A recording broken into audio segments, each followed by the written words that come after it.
Last month, the residents of Alabama voted in a Senate race to determine the future of their state, and of course, it was riddled with controversy. Shortly after President Trump appointed Jeff Sessions, the race to fill his abandoned Senate began with both sides of the aisle realizing how important the outcome was. Republicans needed this seat to support President Trump and his agenda, and of course, the left needed this chair to stop it, so instead of Democrats offering a quality candidate, they did what they do best, cheat. Just as Roy Moore began to gain traction in the Senate race, suddenly decade-long sexual abuse claims came bubbling to the surface, ending Moore's chance to win the election against far-left candidate Doug Jones. However, Moore stood firm after he lost the election, saying the truth would be revealed, and it appears he was right. As you know, right before the election between Moore and Jones, numerous women stepped forward claiming that Moore sexually assaulted them. Despite the lack of evidence to these unsustained claims, the mainstream media gobbled them up and peddled them as the gospel truth.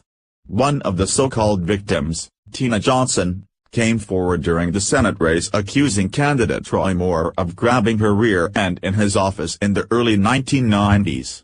Johnson described how when she visited Moore's office decades ago to ask advice concerning a custody battle, Moore allegedly molested her in his law office in Gadsden, Alabama.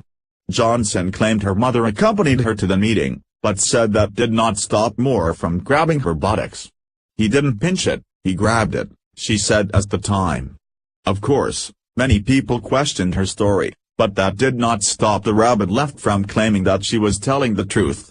Well, there is a saying that what goes around come around, and it appears that Johnson is experiencing that reality in this hefty dose of karma. He did it.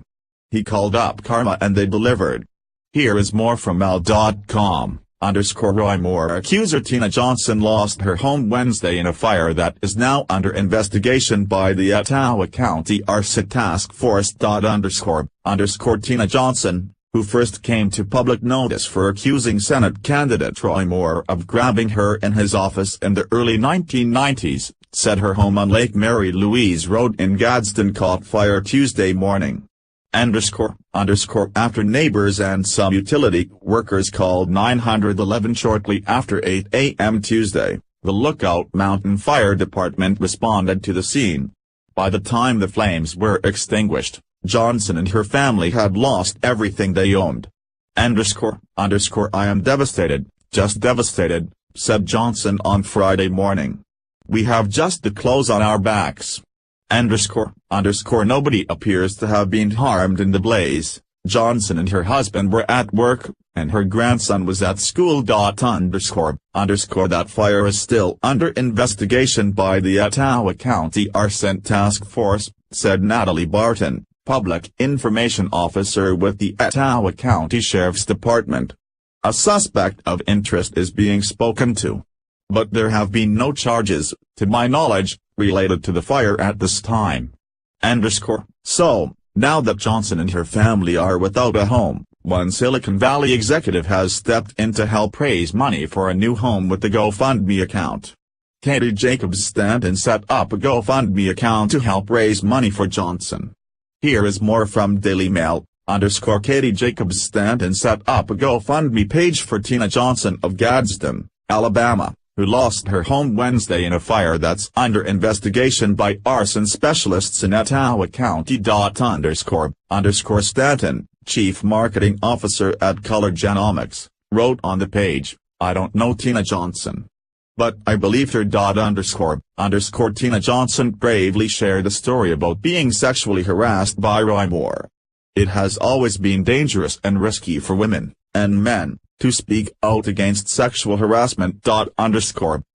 She added, "Today, this danger reached a disturbing level. Tina's home burned down and she lost everything. An arson investigation is underway. 100% of these funds will be used to help her rebuild her home.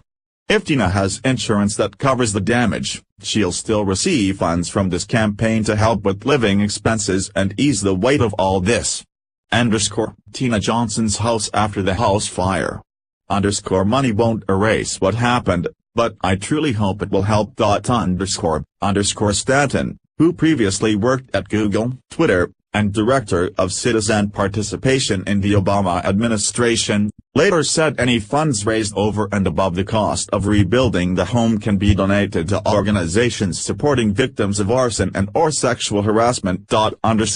Now, no one is happy that this happened to Johnson, but there is a lot to be said about false allegations. These women came forward after years of silence and ruined a man and his reputation, all for political gain, and yet they are the victims.